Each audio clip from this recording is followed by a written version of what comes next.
Ya, seorang pemuda di Cianjur, Jawa Barat tertipu setelah menikahi mempelai wanita yang ternyata seorang pria.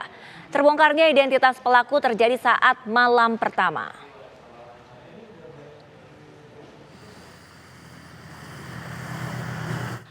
Pernikahan akad seorang pria 26 tahun dengan wanita muda ESH alias Adinda Kenza 26 tahun di Desa Wangunjaya, Kecamatan Naringgul, Cianjur Selatan, Jawa Barat, belakangan ramai menjadi perbincangan di media sosial. Pernikahan yang berlangsung di hari ketiga Lebaran kemarin harus kandas lantaran didapati wanita yang dinikahi korban AK ternyata seorang pria. Terbongkarnya identitas sebenarnya pelaku terjadi saat malam pertama. Saat itu pelaku ESH tidak ingin melepas hijabnya dengan alasan sedang sakit. Curiga dengan tingkah lakunya, keluarga pun kemudian melakukan penelusuran.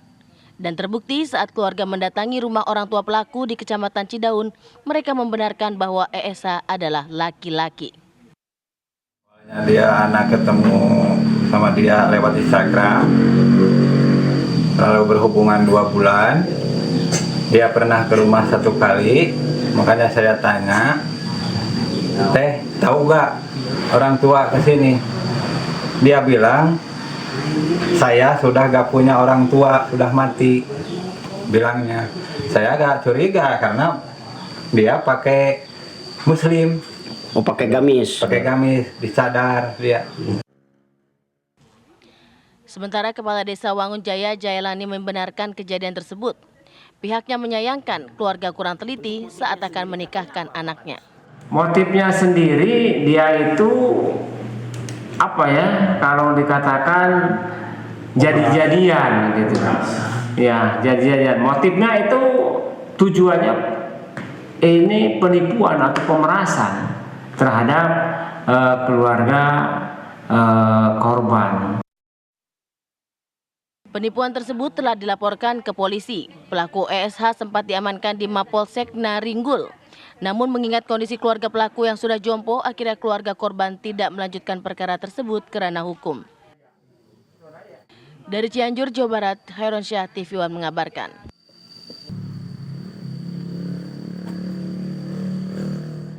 Ya, pemirsa, untuk mengetahui sebetulnya bagaimana pernikahan sejenis tersebut bisa sampai terjadi. Kali ini kami sudah bersama dengan Bapak Jailani, Kepala Desa Wangunjaya. Selamat pagi, Pak Jailani. Selamat pagi. Ya, Pak, tadi informasinya kalau tidak dilanjutkan kasusnya ini terhadap keluarganya atau terhadap pelaku juga akhirnya tidak dilanjutkan perkaranya secara hukum.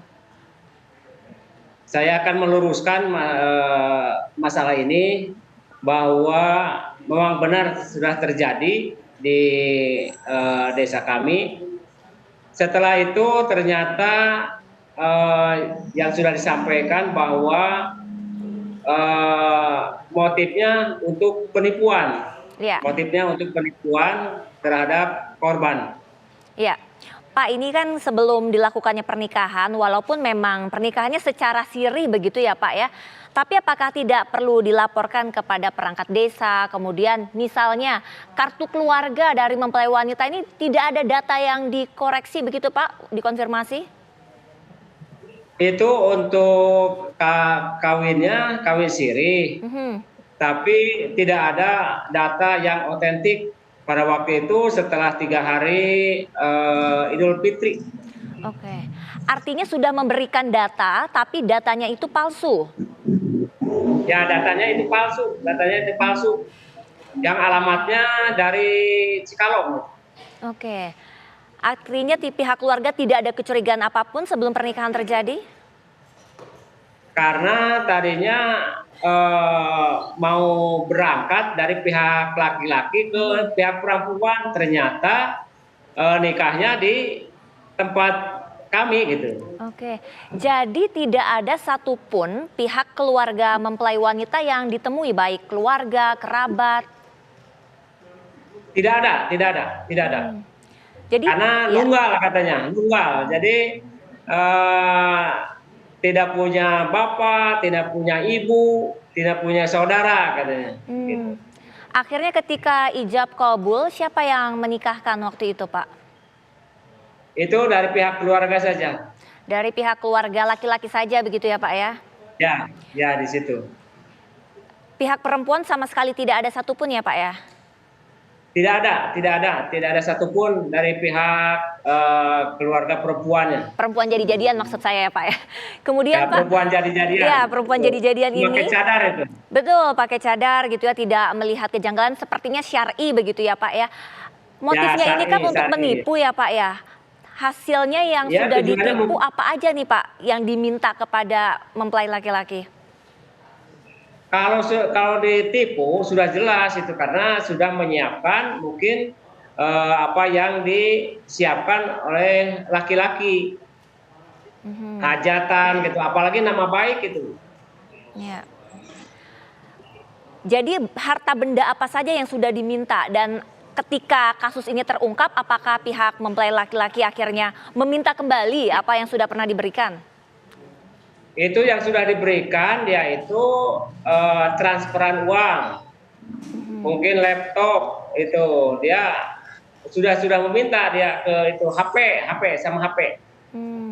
Ini baru pertama kalinya berdasarkan pengakuan wanita jadi-jadian ini ya Pak ya? Ini kali pertama atau seperti apa sampai kok kepikiran gitu ya untuk pura-pura jadi perempuan?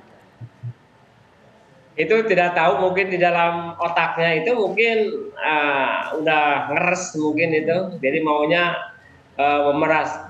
Mungkin ini ada yang di belakang, mungkin ini ada komplotan kalau saya lihat itu. Kalau sejak pertama kali kenal begitu ya Pak ya, hingga akhirnya menikah, pernah tidak sih wanita jadi-jadian ini ke rumahnya mempelai laki-laki, bertemu atau bersosialisasi dengan sekitar?